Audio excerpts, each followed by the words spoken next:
Berjalan hanya di jalanmu, mendengar hanya suaramu.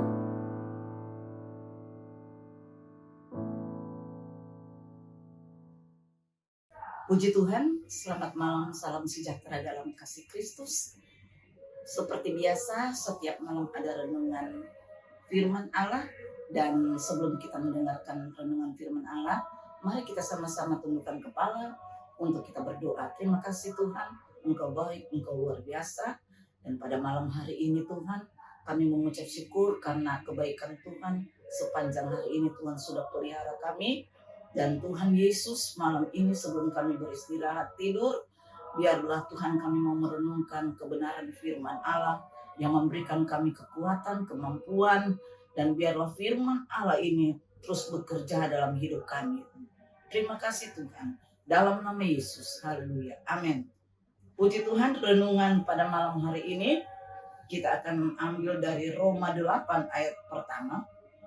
Roma 8 ayat yang pertama, demikianlah sekarang tidak ada penghukuman bagi mereka yang ada di dalam Kristus Yesus.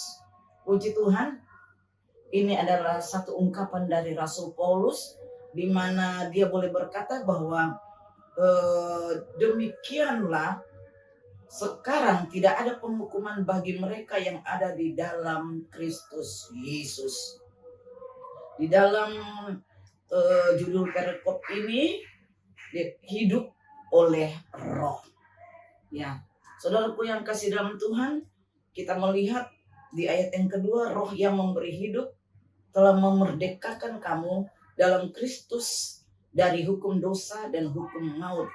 Sebab apa yang tidak mungkin dilakukan hukum Taurat karena tak berdaya oleh daging, telah dilakukan oleh Allah dengan jalan mengutus anaknya sendiri dalam daging yang serupa dengan daging dan dikuasai dosa. Karena dosa, ia telah menjatuhkan hukuman atas dosa di dalam daging supaya tuntutan hukum Taurat digenapi di dalam kita yang tidak hidup menurut daging tetapi menurut roh.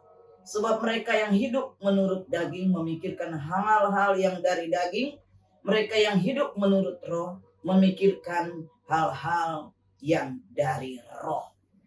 Saudaraku yang kasih dalam Tuhan, kita melihat bahwa Tuhan datang ke dalam dunia ini, ya, diutus oleh Bapa yang ada di surga supaya menggenapi hukum Taurat yang tadinya kita yang harus dihukum karena kita yang sudah berbuat dosa, banyak kesalahan, tetapi Dia datang di dunia ini menebus dosa saya dan saudara. Itu sebabnya kita bersyukur kepada Tuhan yang kita sembah siang dan malam, yang selalu menolong, selalu memberikan kita kekuatan dan keselamatan terutama.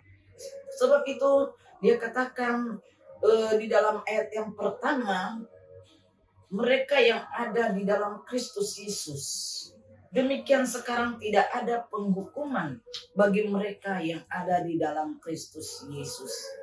Saya dan saudara percaya bahwa kita adalah penyembah dan pemuji Yesus Kristus. Dia yang sudah mati di kayu salib menebus dosa saya dan saudara. Kalau kita melihat ya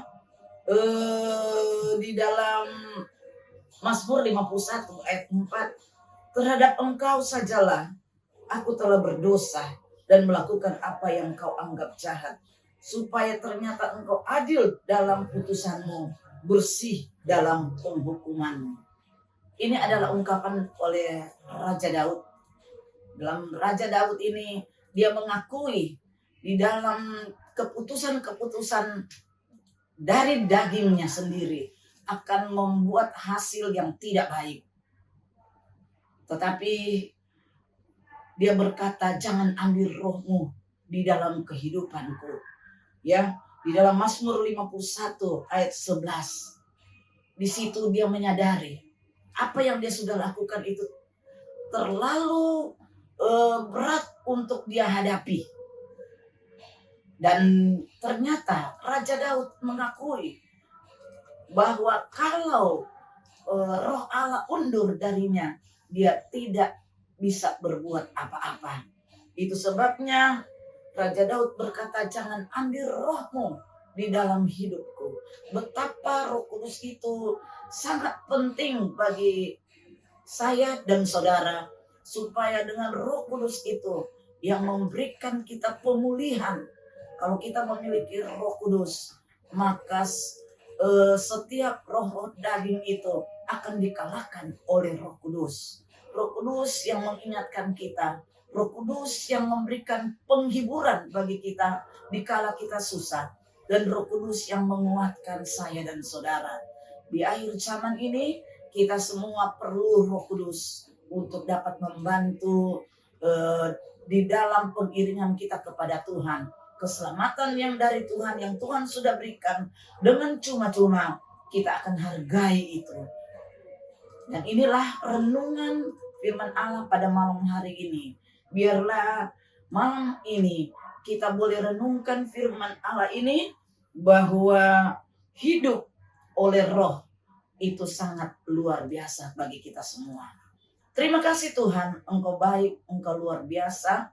Dan biarlah setiap kebenaran firman Allah kita boleh renungkan itu siang dan malam. Jangan sampai Tuhan kami ditinggalkan oleh Roh Kudus, tetapi biar roh itu bekerja setiap hari, sehingga kami hanya memikirkan perkara-perkara yang ajaib, yang luar biasa, yang dahsyat yang Tuhan berikan bagi kami. Ampuni kekurangan kelemahan kami, sucikan kami Tuhan, dan biarlah Tuhan kami boleh berubah karena Roh Kudus yang mengubahkan kami dari yang tidak baik menjadi baik. Terima kasih Tuhan, terpujilah nama-Mu, berkati umat-umat Tuhan dimanapun berada, bahkan yang mendengarkan renungan ini. Tuhan, Engkau memberkati anak-anak Tuhan dimanapun berada, berkat Allah melimpah, dan biarlah kuasai kami dengan Roh-Mu yang kudus. Terima kasih Tuhan. Di dalam nama Tuhan Yesus Kristus, kami sudah berdoa mengucap syukur. Haleluya, haleluya. Amin.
gerejaku adalah rumahku.